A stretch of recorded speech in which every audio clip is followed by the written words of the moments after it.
बिस्मिल्लाहिर्रहमानिर्रहीम। अस्सलाम वालेकुम नाज़रीन, दुनिया न्यूज़ पर आप देख रहे हैं प्रोग्राम नुक्ता नज़र। मैं हूं आपका मेज़बान मोहम्मद अजमल जामी। मेरे साथ तशरीफ़ रखते हैं मुजीबुर रहमान शामी साहब। शाम साहब, आज तो हम प्रोग्राम का आगाज़ करने जा रहे हैं तुर्क सदर के दौरा पाकिस्तान से, और फिर हम बात करेंगे पनामा लीक्स की जो समाअत हुई 29 नवंबर तक मुलतवी की गई है। और आखिर में आपको याद होगा कल के प्रोग्राम में हमने गुफ्तगू अधूरी छोड़ी थी दिल और फेफड़ों का एक स्टेट ऑफ द आर्ट अस्पताल जिसका एक ख्वाब है, एक ख्याल है, उस पर हम गुफ्तगू डॉक्टर परवेज़ चौधरी साहब से आज जारी रखेंगे। तो सबसे पहले तुर्क सदर के दौरे पाकिस्तान से हम बात करेंगे, उनकी मसरूफियत का जिक्र भी करते हैं। लेकिन जो आज आपको देखकर पहला सवाल मेरे जहन में उभरा कि ये जो शेरवानी आज आपने पहन रखी है प्रोग्राम में, मैं जब से आपसे प्रोग्राम कर रहा हूँ पहली दफ़ा मैंने आपको देखा है शेरवानी ज़ेबतन किए हुए। शेरवानी पहनने का ख्याल तो कई हमारे बुजुर्ग और नौजवान सियासतदानों को है, या ख्वाब है, या उनकी ख्वाहिश है, आपने क्यों पहन ली है? आपने भी पहनी थी शेरवानी? नहीं, मैंने तो एक ही बार पहनी थी। एक बार पहनी थी। हाँ। और वो बस शेरवानी फिर उसके बाद बेच दी। बस संभाल नहीं सर, उसका क्या बस सेहरा बांधा, शेरवानी पहनी, मतलब निकाला और उसे संदूक में बंद कर दिया। हाँ जी। देखिए, ये जो शेरवानी है ना, ये पाकिस्तान का कौमी लिबास है। अच्छा, शलवार कमीज? शलवार कमीज के साथ, पहले शेरवानी तो शलवार कमीज के साथ होगी ना। और कायद-ए-आज़म मोहम्मद अली जिन्ना ने पाकिस्तान बनने के बाद किसी भी जो सरकारी तकरीब थी ना, उसमें शेरवानी के बगैर शिरकत नहीं की। ठीक, पाकिस्तान बनने के बाद? ठीक है। उससे पहले मुस्लिम लीग के इजलासों में वक्तन फवक्तन पहनते थे, और मगरबी लिबास भी इस्तेमाल करते थे, सूट पहनते थे। लेकिन गवर्नर जनरल के तौर पर उन्होंने जब भी किसी सरकारी तकरीब में शिरकत की, वो शेरवानी पहनी थी। और पाकिस्तान बनने से पहले तो वो चुस्त पाजामा भी पहनते थे, और लेकिन उसके बाद ज्यादातर शलवार इस्तेमाल की उन्होंने। तो अब ये जो कागजों में लिखा हुआ है, ये कौमी लिबास। ठीक है। और अब जब कोई सरकारी तकारीब होती हैं, कोई स्टेट बैंक्वेट होता है, तो उसमें कहा जाता है कि जी आप शेरवानी पहन कर आए या सूट पहन कर आए, ठीक है, टाई लगा कर आए। तो आज तैयब एर्दोगान जो है तुर्की के सदर, उनके एजाज में वजीर आजम पाकिस्तान की तरफ से एशाया दिया जा रहा है लाहौर में हजूरी बाग में। अब उसका जो दावतनामा मुझे मौसूल हुआ, उसमें यह शर्त लगा दी गई कि आप या तो सूट पहन के आएंगे या शेरवानी पहन के आएंगे। तो आपने शेरवानी का ऑप्शन चूज किया? नहीं, अब मसला यह था कि मैंने कोई 1989 के बाद से सूट नहीं पहना। क्यों सर? बस उस वक्त तर्क कर दिया था। अच्छा। और शलवार कमीज को अडॉप्ट कर लिया था। ठीक। उसके बाद मैंने जितने मेरे पास कमीजें, कोट, पतलून थे, वो अपने मुख्तलिफ दोस्तों को बांट दिए। ठीक है। अब मसला ये हुआ कि सूट मेरे पास है कोई नहीं। इस वक्त वो बाजार से खरीदना पड़ता। अब बड़ा अर्जेंट तो ना, फिर और मुश्किल से मैंने एक शेरवानी तलाश की। कई मेरी शेरवानियां थी, वो भी मेरी बेगम तकसीम कर चुकी लोगों। अच्छा। जनरल ज़ियाउल हक के दौर में इस बात पर जोर दिया जाता था कि जब भी आप किसी सरकारी तकरीब में आए तो शेरवानी पहन के आए। मगर उसका मुतबादल फिर वेस्ट कोट, यानी वास्कट जो कहते हैं हम उर्दू में, वो हो गई, या वो पहन ले, वो एक किस्म का कौमी लिबास हो गया। लेकिन पता नहीं अब किसने क्या मशवरा दिया है नवाज शरीफ साहब को, कि उन्होंने कहा कि तुर्की सदर का बड़े ही पुरतपाक तरीके से इस्तकबाल करना है। हाँ। इसलिए वेस्ट कोट की भी इजाजत नहीं है, शेरवानी पहनी है या सूट पहनी है। ठीक है। खुद तो उन्होंने सूट पहना हुआ है। हाँ जी। तो अब मसला ये है, उन्होंने कई बार शेरवानी पहन ली है। अच्छा, अब उनकी ख्वाहिश में नहीं है। जब वो जो ही हलफ उठाते हैं ना वज़ारत उज़्मा का, उस वक्त पहनते हैं। मैं दूसरी आप वाली शेरवानी की बात नहीं कर रहा। अच्छा। जो सेहरे के वक्त बांधी जाती। ठीक है। अच्छा, अब उन किसी ने, प्रोटोकॉल वालों ने मशवरा दिया, उनके दिल में क्या आई, बार बार मैं उनसे कहता रहा, मैं वेस्ट कोट भी इजाजत होनी चाहिए, लेकिन प्रोटोकॉल वाले जो है उन्होंने कहा नहीं जनाब, शेरवानी पहननी है। गोया आप शेरवानी अगर नहीं पहनेंगे तो खाना खाने ना आए, वरना सूट पहने। और अब जो आप जैसे सीनियर्स हैं जो सूट तर्क कर चुके हैं, वो क्या करें फिर? असल में जो अखबार वाले हैं उन पर आमतौर पर इत्तलाक नहीं होता। लेकिन उनका चीज देखे, जो मीडिया के लोग हैं वो भी शहरी है ना पाकिस्तान के, तो इसलिए उन पर भी इत्तलाक कर दिया गया। और हो सकता है कार्ड जो है वो मीडिया पर्सन के तौर पे नहीं जारी किया गया, पता नहीं, बहरहाल जो कुछ भी हुआ, बाप मैं शेरवानी में बंधा हुआ या फंसा हुआ आपके सामने हाजिर हूँ, ताकि खाना खा सकूं खुश असलूबी के साथ। चले, ठीक है। लेकिन सर, अब जिस मकसद के लिए आपने शेरवानी पहनी है, उसका भी हम जिक्र करते हैं। और जो इवेंट है वो तो तुर्क सदर की आमद है पाकिस्तान। आज मैं मुश्तरका, आपको एक दिलचस्प बात बताऊं। वो क्या था? एक बार जनरल जियाउल हक जो है ना, वो तुर्की के दौरे पे गए, ठीक। तो उनकी कमीज जो थी उस पर कोई दाग लग गया या कोई धब्बा कुछ हुआ, कमीज खराब हो गई। शलवार कमीज पहनी? शलवार कमीज अच्छा, पहनी, अब ऊपर शेरवानी पहनते थे। ठीक है। तो उन्होंने वो कमीज उतार दी, खराब हो गई थी, अब दूसरी कमीज जल्दी में नहीं, और ऊपर शेरवानी पहन उनका बुनियान के ऊपर ही शेरवानी पहन और ली। नजर कौन सी आनी? नजर कौन सी बिल्कुल आनी? ठीक है, अब बिल्कुल। शेरवानी पहन ली। अब होता यह है, जब आप दूसरे मुल्कों में जाते हैं आपको मालूम होगा कि ये शेरवानी जो है ना, ये इसमें मुगालता होता है कि ये ओवरकोट है। हाँ, तो वो उतार के तो टांगना वो पड़ता है। ओवरकोट आमतौर पे आप तकरीब में जाते हैं, जो बैरे होते हैं, जो खादिम होते हैं ना, वो आपसे ओवरकोट ले लेते हैं और उसे टांग देते हैं। बिल्कुल। अच्छा, अब जब वो वहां पहुंचे तो जो खादिम थे ऐवान सदर के, उन्होंने समझा कि ये भी ओवरकोट है। अच्छा, अब वो उनके दर पे हो गया कि वो उतारे और वो जनाब उसको लेके और वो उतारना नहीं तो चाहते? वो उतार नहीं सकते थे। नीचे तो कमीज है ही नहीं। तो बड़ी दिलचस्प सूरत हाल पेश आई। बहरहाल उनका जो वो ओवरकोट था शेरवानी, वो महफूज रहा। और कई दोस्त हमारे ऐसे हैं जो बुनियान पर शेरवानी आमतौर पर पहन लेते हैं। ठीक। एक बड़े मशहूर तालिब इल्म लीडर गुजरे हैं, बारकुल्ला खान साहब, वो अक्सर शेरवानी जो बुनियान के ऊपर पहन लेते थे, ठीक। और उसमें कमीज की भी बचत कमीज है। से नजर कौन सी आती है नीचे से? नजर भी नहीं आती, फिर कमीज बाद औक़ात देखिए ना कि कमीज नहीं होती। और शेरवानी की बड़ी खसूसियात मैं बताऊं, हकीम मोहम्मद सईद देलवी साहब, वो कहते थे एक शेरवानी और 2 जोड़े कपड़े, बस। इसके साथ वो एक एक महीना बैरून मुल्क दौरा करते थे। बड़ी बात है सर। बस शलवार कमीज बदली और एक धुलवा ली, एक पहन ली और ऊपर शेरवानी पहन ली। हमारे खुरम साहब कह रहे हैं अब आप इतनी नहीं, शेरवानी अब शेरवानी की तरगीब बात कर रहे इतनी हैं याद आ गई मुझे कि वो कह रहे हैं कि मैं सिलवानी पड़ जाएगी शायद। दोस्त याद, उनको तो खैर भी फिट नहीं आएगी क्योंकि उनके लिए तो मुश्किल होगी, क्योंकि उनको भी जरा अपने आप को स्मार्ट बनाना पड़ेगा। और हमारे तकबीर के एडिटर थे शहीद मोहम्मद सलाहुद्दीन, वो भी इसी तरह 2 जोड़ा कपड़े और एक शेरवानी। लेकिन ये क्या पाकिस्तान के मौसम के हवाले से मुताबिकत रखती है ये ड्रेस जो है, यानी कि गर्मियों में पहनी जा सकती है? तो मेरा ख्याल है गर्मियों का कपड़ा जो है वो ठंडा होता है और सर्दियों में गर्म होता है। ठीक। तो आप तो फिर ये कह सकते हैं कि कपड़ा शलवार कमीज भी नहीं पहनी जानी चाहिए गर्मियों में। नहीं पहननी चाहिए। इसलिए ये हमारे बरसों से, ठीक। यानी बल्कि सदियों से ये पहनी जा रही है। शक्ल बदलती है इसकी, कभी खुली हो गई, कभी ये शाम साहब, ये शेरवानी तो बरस की पाको हिंद में ये तो मुसलमानों के जरिए ही मुतारिफ हुई होगी। मुसलमानों का दिमाग सेंट्रल एशिया है, तुर्की, वहां से। ये लंबा कोट और मतलब ठीक, पतलून, ये लिबास का ही जो है उसमें कंट्रीब्यूशन है खुद तुर्की की भी। ठीक है। तो बड़ा हमारे यहाँ पहुंचते पहुंचते यहाँ भी शेरवानी की कई किस्में थी। तो चुस्त होती थी, हैदराबाद दक्कन की और तरह की शेरवानी, दिल्ली की और तरह की शेरवानी, लखनऊ की और तरह की शेरवानी। और हमारे यहाँ जो हमारे यहाँ के इलाके थे, हमारे ये पंजाब, साउथ पंजाब के इलाके और सिंध में, तो वहाँ शेरवानी जो थी वो बहुत खुली होती थी, बड़ी घेरेदार होती थी। यानी ये भी एक रऊसा जो थे वो इस तरह की शेरवानी पहनते जैसे थे। जैसे जुबान का फर्क वैसे वैसे शेरवानी का। हाँ, अब शेर कह रहे हैं जी अब आप अब ब्रेक ले लें। शेर के साथ इसका ताल्लुक है, शेर के शेर और वानी। अच्छा, ये क्या? अब शेर जो है वही पहनता होगा, शेरों का पहनावा है ये। हाँ, ये शेरों का पहनावा। हाँ, मेरा ख्याल है। तो ठीक है, अगर इसको इस तरह आप बयान कर दें तो मुझे कोई इस पे एतराज नहीं होगा। अच्छा, ठीक है। एक ब्रेक ले लेते हैं नाज़रीन। शेरवानी की दिलचस्प गुफ्तगू आपने सुनी, लेकिन बाद में हम वापस आएंगे तो बात करेंगे तुर्क सदर की जो मसरूफियत रही है, जो उन्होंने खिताब किया, उस पर भी बात करेंगे।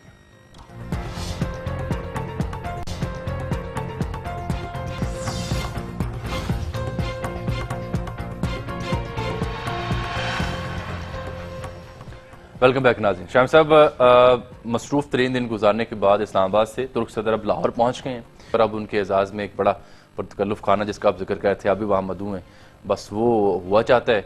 लेकिन पहले हम जिक्र करते हैं जो उनकी मसरूफियत थी। एक तो वो उन्होंने वज़ीर-ए-आज़म के साथ पहले मुलाकात की 1-on-1 फिर वफूद की सतह पर, और फिर जॉइंट प्रेस कॉन्फ्रेंस की दोनों रहनुमाओं ने। उसके बाद वो मुश्तरका इजलास उन्होंने खिताब किया। खिताब बड़ा उनका अहम था, जिसमें उन्होंने कश्मीर से लेकर इंतहा पसंदी, दाइश, अलकायदा, पाकिस्तान अफगानिस्तान के ताल्लुकात, LOC और भारत के साथ ताल्लुकात और तिजारत और जो दोनों कौमों के आपस में गहरे संबंध हैं उनका बड़ा जिक्र किया और कहा कि नाकाबिले फरमोश हैं पाकिस्तानी को जज्बात। तो बड़ा एक वसी रेंज थी उनके खिताब की, देखिए जिसके एक एक पहलू पर सरासर गुफ्तगू की जा सकती है। जो आज वो पार्लियामेंट हाउस में आए तो उसमें तीनों सूबों के वज़ीर आला भी वहाँ मौजूद थे, बलूचिस्तान के, सिंध और के और पंजाब के, मां सिवाय परवेज खटक साहब। परवेज खट्टक साहब तशरीफ नहीं लाए वहाँ। और पीटीआई के अरकान भी हाउस में नहीं थे, लेकिन तमाम दूसरी जमातें मौजूद थी और उन्होंने बहुत पुरतपाक एक मुलाकात उनकी खुर्शीद शाह साहब से भी हुई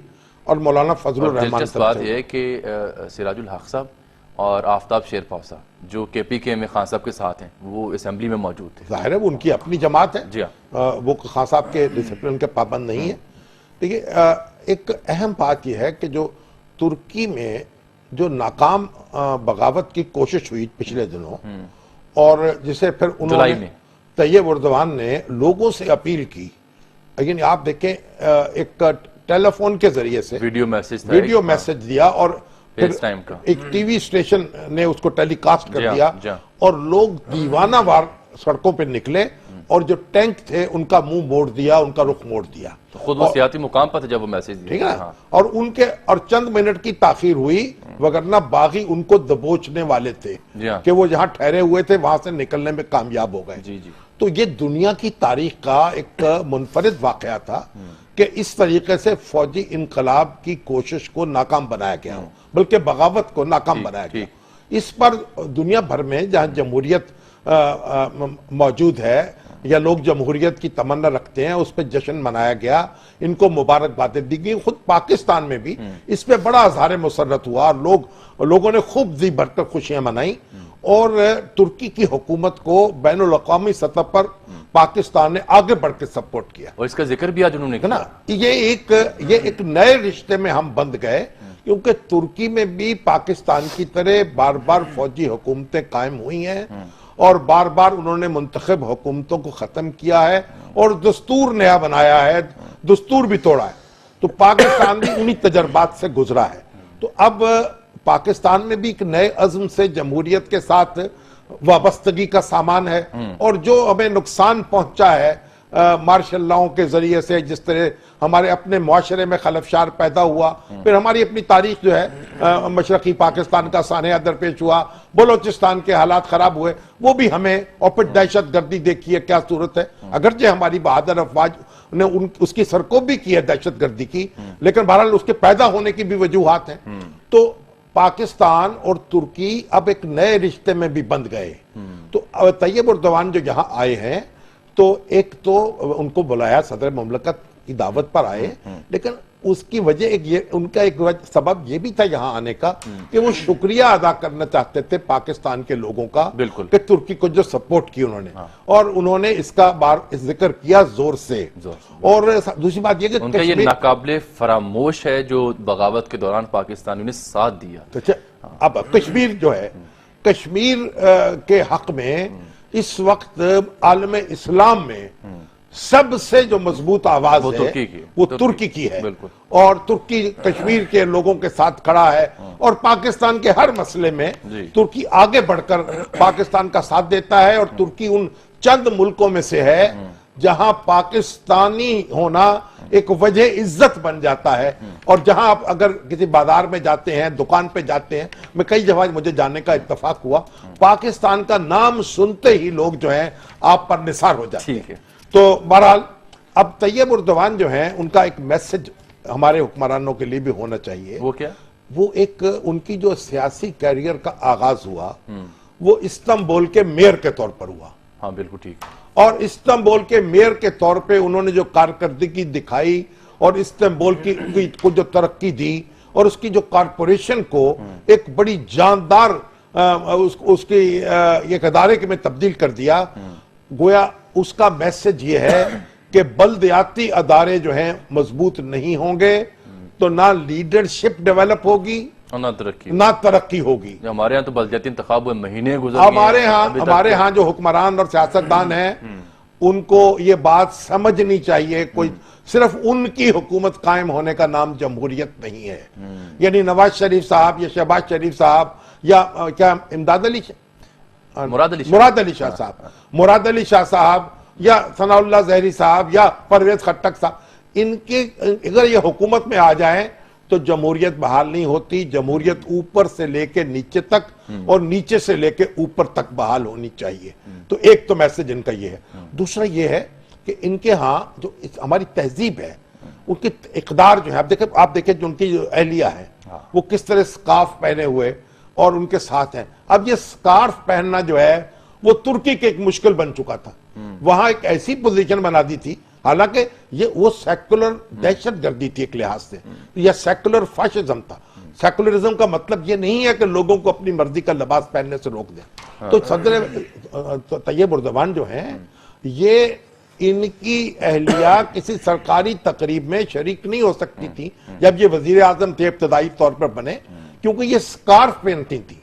और वहां जो ईरान के सदर आए तो उनके एजाज में जो दावत दी गई उसमें ये शरीक नहीं हो सकी। बहुत अरसे की बात है, बरसों की। और आप स्कार्फ पहनकर किसी दरसगाह में, सरकारी यूनिवर्सिटी में दाखिला नहीं ले सकते थे।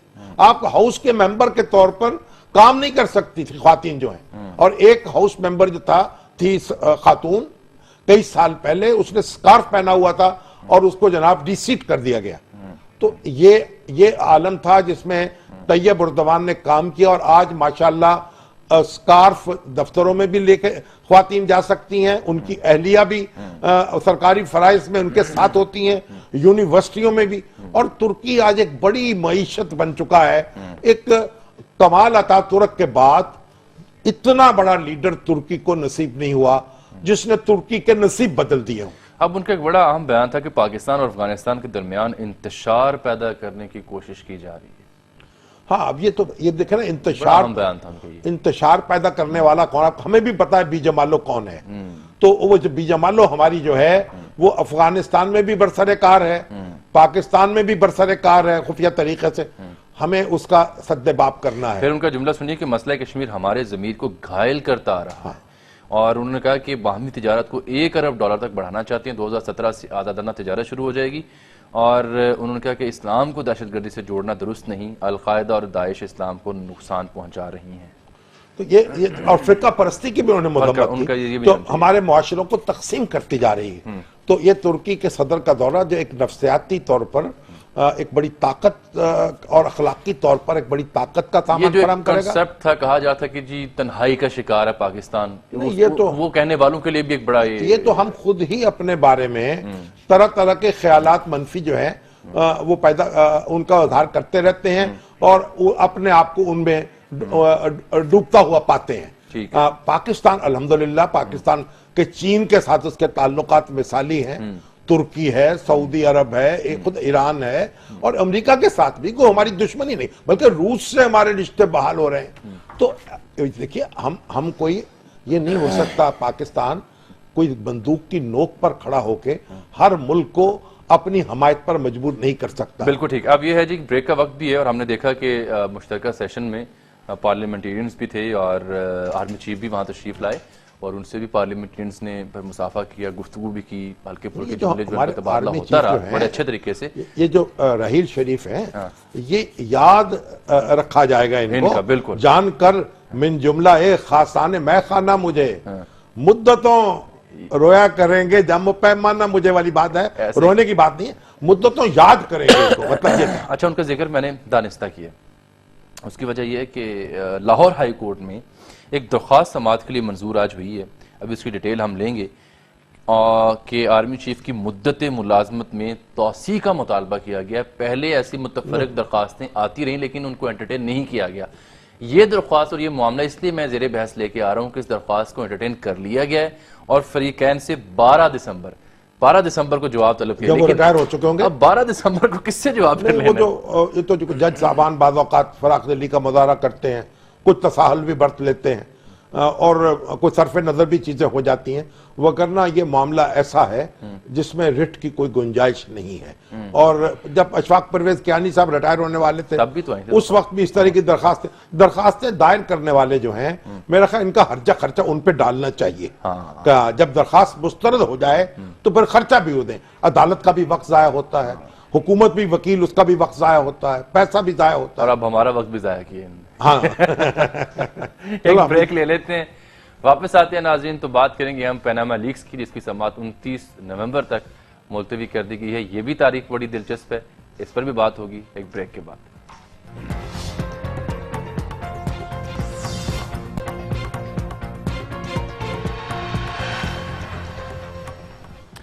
वेलकम बैक नाज़रीन। पनामा लीक्स की आज समाअत थी और शमसब 29 नवंबर तक इसे मुलतवी किया गया है। बहुत लंबा गैप दिया गया अगली समाअत में। 29 नवंबर पे दोस्त से बाप पूछते जी तो दुनिया बदल चुकी होगी, पता नहीं। अब मैं तो कह रही थी इस तारीख का ही इंतखाब मतलब ये तो अदालत को मालूम होगा। देखिए, जब आप सैकड़ों सवाल वहाँ पेश कर देंगे तो पर उनका मुताले के लिए वकीलों को भी वक्त चाहिए, कुछ अदालत को भी चाहिए। तो 29 नवंबर की यानी कोई और सिग्निफिकेंस नहीं है। अब ये 29 नवंबर तो मेरा ख्याल जनरल राहील शरीफ साहब जो हैं, हाँ जी, उनकी मुद्दत मुलाजमत जो है, हाँ बिल्कुल बिल्कुल, वो खत्म हो जाएगी। उसके अलावा कोई नए चीफ ऑफ आर्मी स्टाफ शायद उनका तकर्रुर हो जाएगा। तो ये जो एक कन्फ्यूजन था या एक बहुत से लोगों को परेशानी थी वो भी दूर हो चुकी होगी और मतला साफ हो चुका होगा, या फिर यही कंटिन्यू करेंगे जो भी होगा। ठीक है, मतलब वादे हालात वादे हो चुके। चले अब ये वैसे तो ये देखिए, चीफ ऑफ आर्मी स्टाफ की तकर्रुरी वो इस तरह के मामला उसके बारे में होने नहीं चाहिए, ना चमगोइयां होनी चाहिए, ना सरगोशियां होनी चाहिए। लेकिन आप ये देखिए ना इसमें उतना ही दिलचस्पी का मैटर है, ना इसमें क्या सराहियां होनी चाहिए, उतनी होती हैं। ये एक हमारा जो अदारा है फौज, उसको यानी वो इन चीजों का मुतहम्मल नहीं है और इससे गुरेज होना चाहिए। लेकिन पाकिस्तान में यही तो तरह की बात हो सकती। अब तो देखिए, यहाँ तो एक सुप्रीम कोर्ट में मुकदमा ज़ेर समाअत है और भाई लोग जो हैं वो लगे हुए अदालतें लगा के बैठे, एक एक नुक्ता बहस हो रहा है, एक एक दस्तावेज पे बहस हो रही है। ये नुक्ता कैसे, वकील भी इसमें लगे हुए हैं, हमारे एंकर दोस्त भी लगे हुए हैं, दानिश्वर भी लगे हुए हैं। चलें, ये तो जो मैखाना है मशरिक के अंदाज निराले हैं।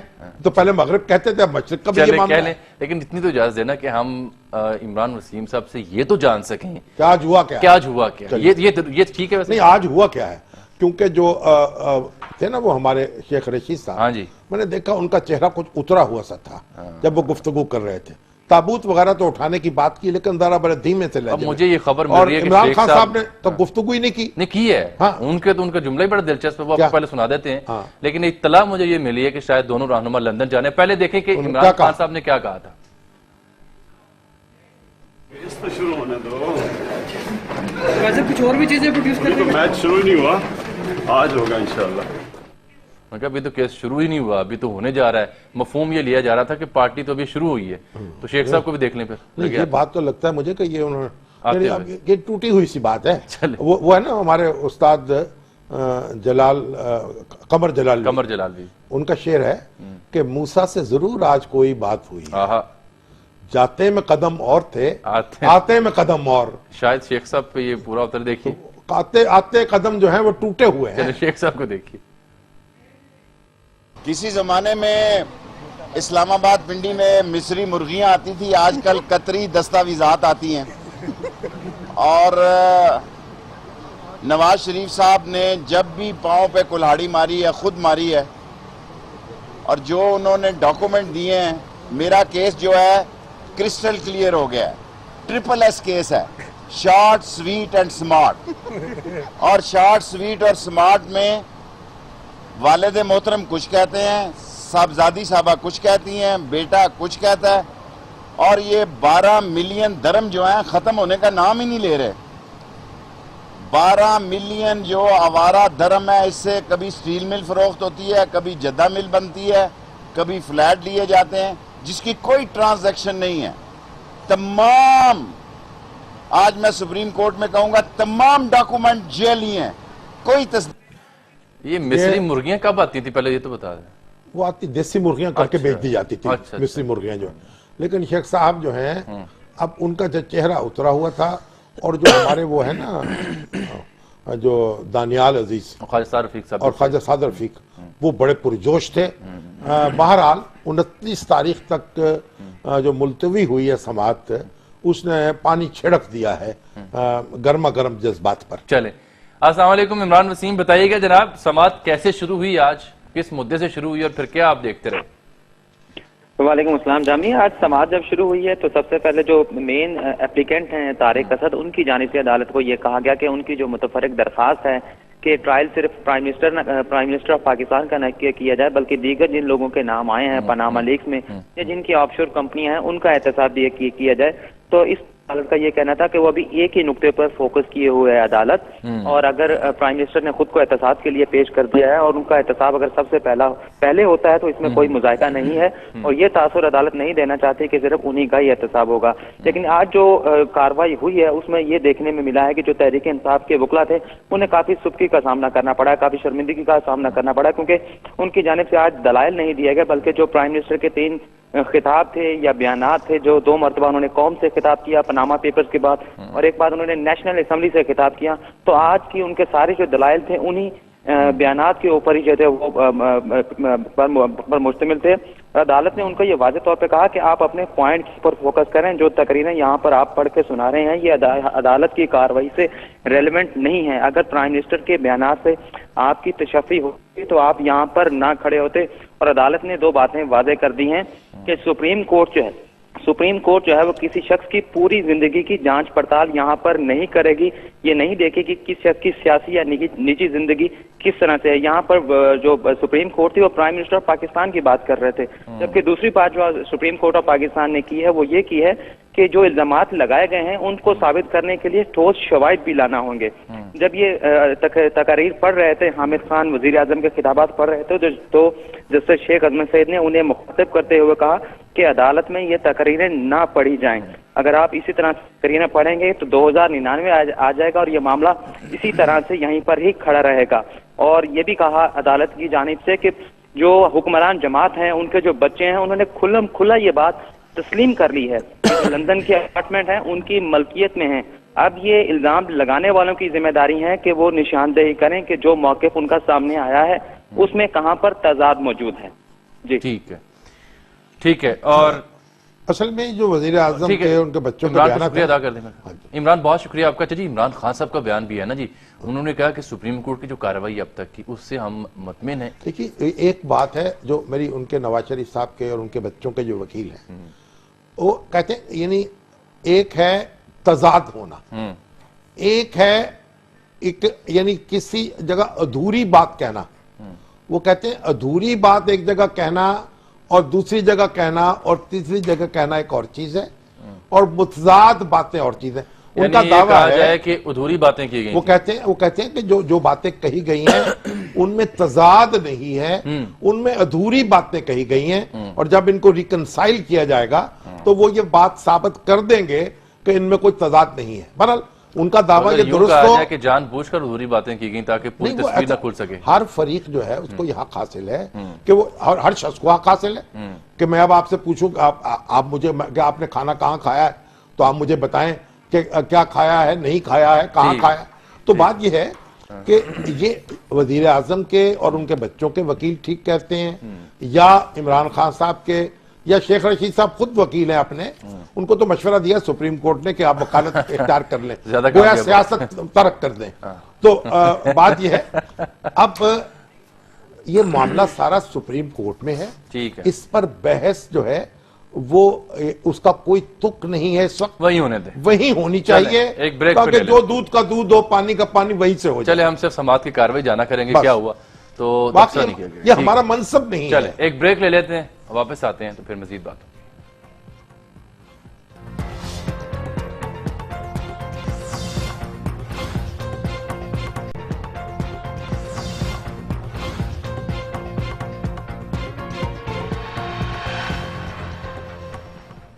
Welcome back.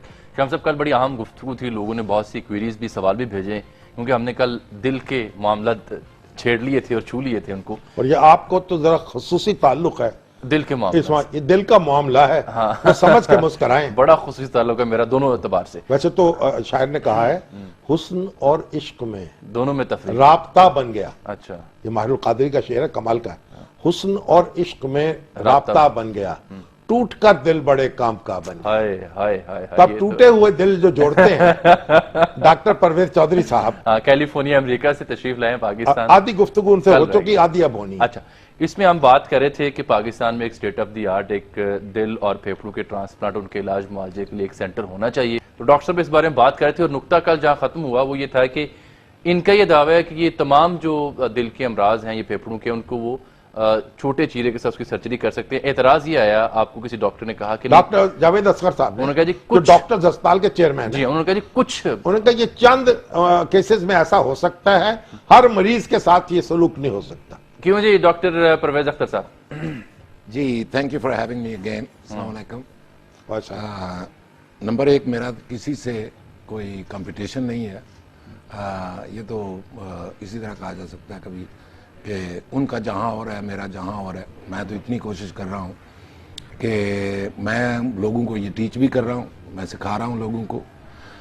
सारी की सारी सर्जरी जो है ना, हार्ट सर्जरी स्पेशली और तकरीबन ये जो है लंग सर्जरी, ये मिनिमली इन्वेसिव हो सकती है। मैंने हार्ट सर्जरी के सारी की सारी सर्जरी की है।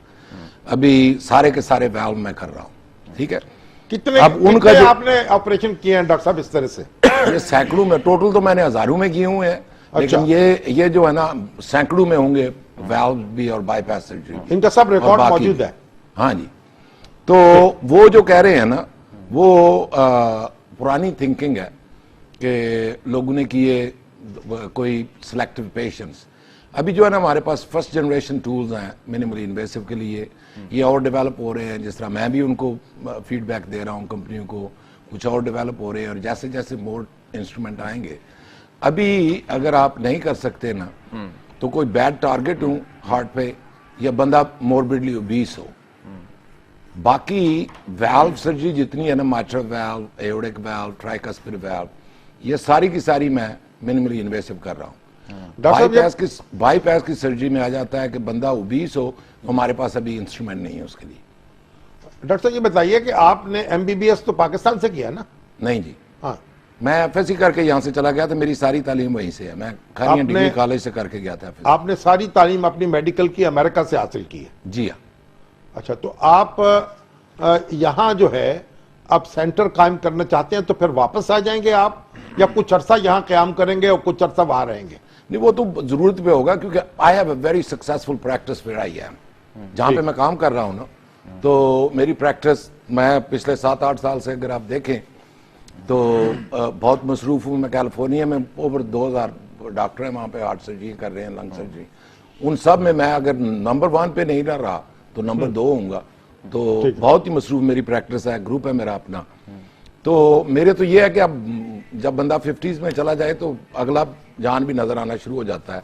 और टीचिंग मेरा पैशन रहा है बचपन अब से। लोगों को आप सिखाना चाहते हैं, यानी ऐसा मरकज बन जाए जहां ऑपरेशन भी हो और सिखाएं। पाकिस्तानी डॉक्टर, उनकी ट्रेनिंग हो, वो सीखें। बिल्कुल, हार्ट सर्जरी का सेंटर ऐसा हो कि पाकिस्तान से ना सिर्फ के पाकिस्तान से कोई बाहर जाए, बल्कि यहाँ पे इतने सेंटर और इतने लोग सीख चुके हों कि बाहर से लोग यहाँ पे आकर सर्जरी करवाएं, खा वो इंडिया हो। चलें डॉक्टर साहब, अब एक बार फिर से प्रोग्राम का वक्त खत्म हो गया। इंशाल्लाह कोशिश करेंगे अब आपको स्काइप के जरिए हम जहमत दें जब कभी जरूरत पड़ी।